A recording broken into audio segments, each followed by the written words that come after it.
Ini harus dirubah atau bagaimana sih maksudnya? Negara ini harus dirubah atau harus seperti apa?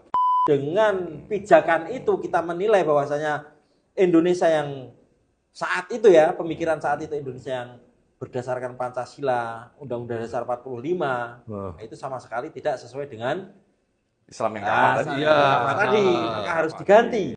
Jadi apakah salah satu pengibaran bendera One Piece itu juga termasuk bibit? Silakan Pak, ini kopi susunya. Bawa mic, mau podcast deh. Halo Sobat, kali ini di podcast Kopi Susu kita kedatangan tamu spesial. Beliau ini adalah mantan teroris Jamaah Islamiyah. Nah, hari ini kita akan membahas apa korelasi dari pengibaran bendera One Piece dari kacamata ex-teroris mantan Jamaah Islamiyah bersama Jangan-jangan ada kaitannya ya. Nah, jangan-jangan ada kaitannya. Nah, meskipun dengan versi yang berbeda ini. Podo-podo ireng. Nah, sama-sama irengnya perompak ya kan. Tinggal kita bahas di podcast Kopi Susu kali ini bersama saya Roy Sakti dan Mas Bambang Sam BR. Yuk, kenalan Mas, boleh memperkenalkan diri, nama saya aslinya Khairul Anam, ya, tapi terkenalnya lebih sebagai terkenal sebagai Bravo. Bravo. Itu adalah nama terakhir yang saya pakai ketika masih aktif di jaringan Jamaah Islamiyah. Jamaah Islamiyah. Oke. Bravo ini hanya nama alias yang satu. Alias namanya satu. banyak. Banyak ya. Luar biasa. Aliasnya ini.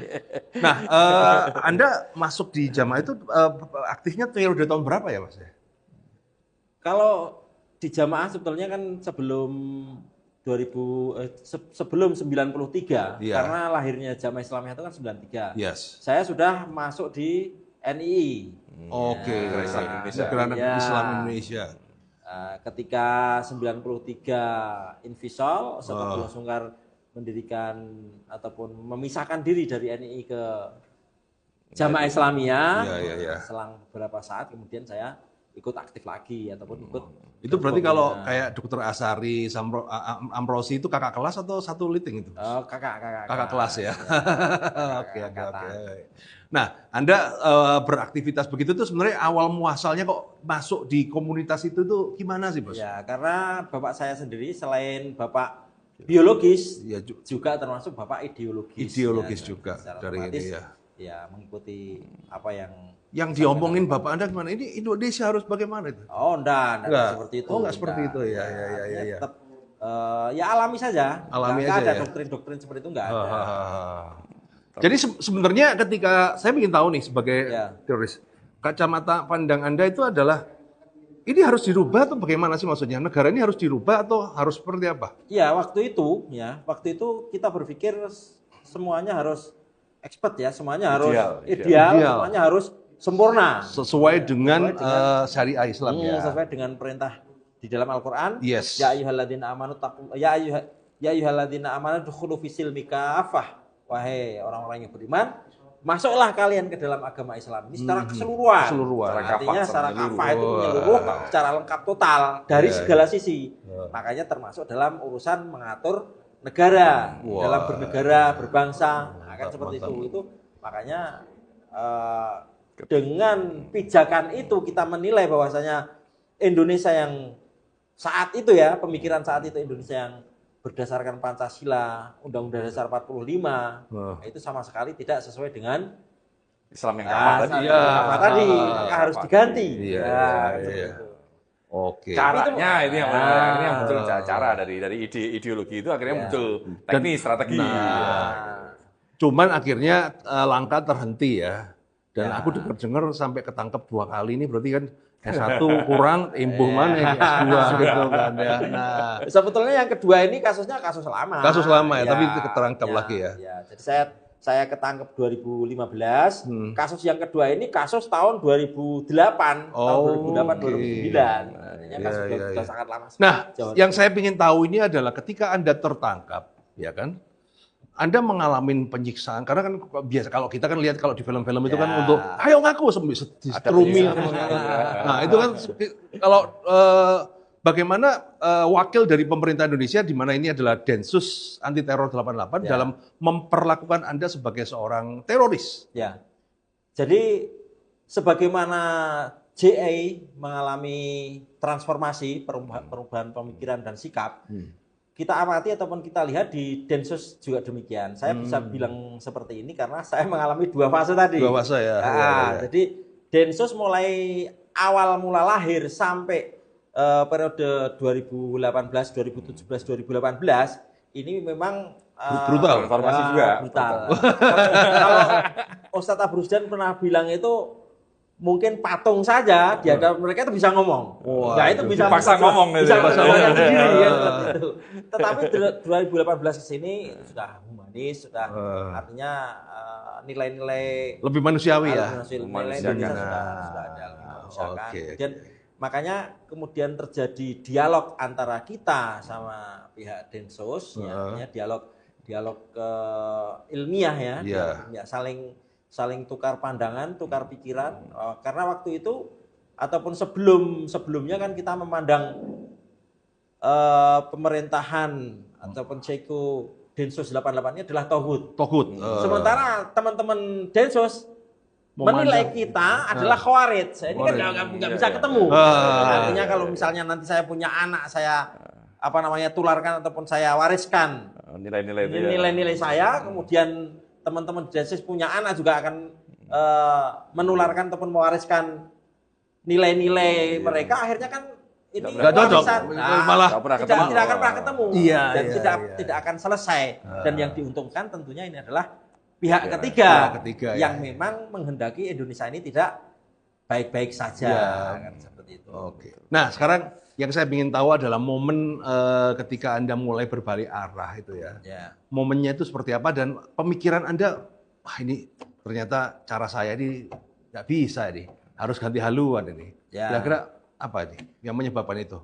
Triggernya itu? Trigger yang paling saya rasakan karena saya sebagai kepala bidang tajis, sebagai kantong personal ataupun kantong pasukan, di mana mayoritas teman-teman dari JA yang ketangkep itu adalah anak buah saya. Nah, mantan-mantan anak buah saya. Kemudian saya berpikir, kalau seperti ini terus, sementara mereka meninggalkan anak, meninggalkan istri, di mana setiap hari juga harus makan, yang sekolah juga harus penuh biaya, siapa yang akan membiayai ini? Kalau terus-terusan seperti inilah. Kemudian ya, kita korelasikan, kita koreksi lagi, dan juga kita baca-baca ulang terkait dengan kebijakan ataupun apa yang pernah kita lakukan.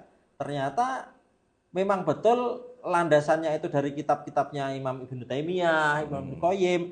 Tetapi ibarat kita baca itu, kita baru baca di depan, kita langsung sudah bisa menyimpulkan dan beraksi. Ternyata ada penjelasan yang lebih detail di belakang, di jilid berikutnya. Kurang dalam ya. Kurang dalam. Ini berarti mama sindrom nonton infotainment kemudian sudah langsung menjustifikasi. Ini harus belajar juga.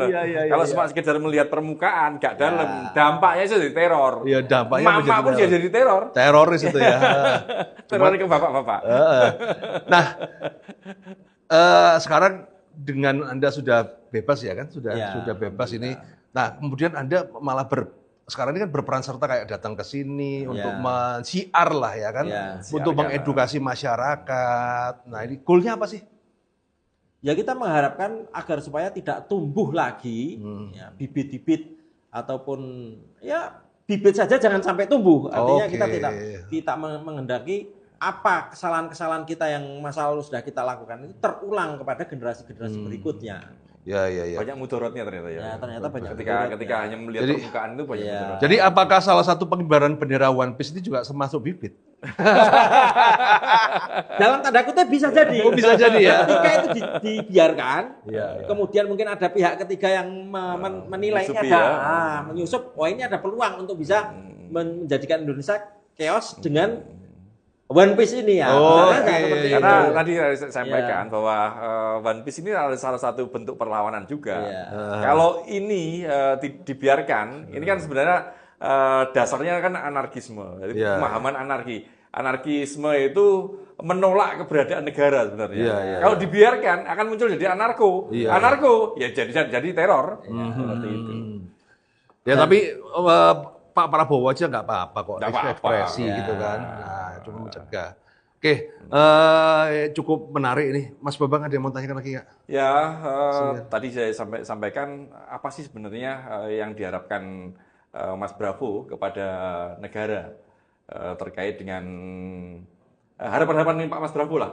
Bagaimana sih terkait dengan perbaikan-perbaikan dan harapan-harapan masyarakat sehingga tidak muncul teror, tidak muncul anarko seperti itu, Mas? Ya harapan kita kepada semua pihak ya. Untuk kepada pihak pemerintahan mungkin juga harus jeli, tetapi juga jangan sampai over reaksioner, tetapi secara sesuai dengan proporsinya saja. Artinya tentunya sudah ada kajian ataupun mengkaji dalam hal ini. Artinya kalau ibarat kita melihat ada lalat yang perlu kita tabok pakai tangan kosong, ya pakai tangan kosong saja, jangan kemudian ada lalat pakai palu, nanti kan akhirnya kan nah yang terjadi kan justru kehancuran. Sesuai dengan takarannya saja. Artinya jangan terlalu over, tetapi juga jangan dibiarkan. Karena kan membiarkan itu juga sama saja nanti menyuburkan ataupun menumbuhkan bibit-bibit yang tidak. Karena tadi pihak ketiga yang mungkin bisa mengambil manfaat ataupun memanfaatkan momentum ini. Ya. Kemudian juga kepada masyarakat, ya mungkin bisa lebih, kita sebagai orang timur bisa lebih beradab lagi, ya. Kalaupun mau mengungkapkan rasa kekecewaan, ya mungkin bisa dipikir ulang. Artinya jangan juga sembrono, hanya ikut-ikutan. Artinya sebetulnya nggak mudeng apa itu maksudnya ataupun latar belakang yang pertama kali memunculkan WNPS ini kan, tetapi karena viral, karena kok kita ngapi, karena seru, melu-melu. Yang paham itu, yang paham WNPS sebenarnya para wibu. Sebenarnya kalau kita lihat semangat WNPS itu kan dia semangat perlawanan, Mas. Perlawanan pada kekuasaan yang semenang-menang seperti itu kan.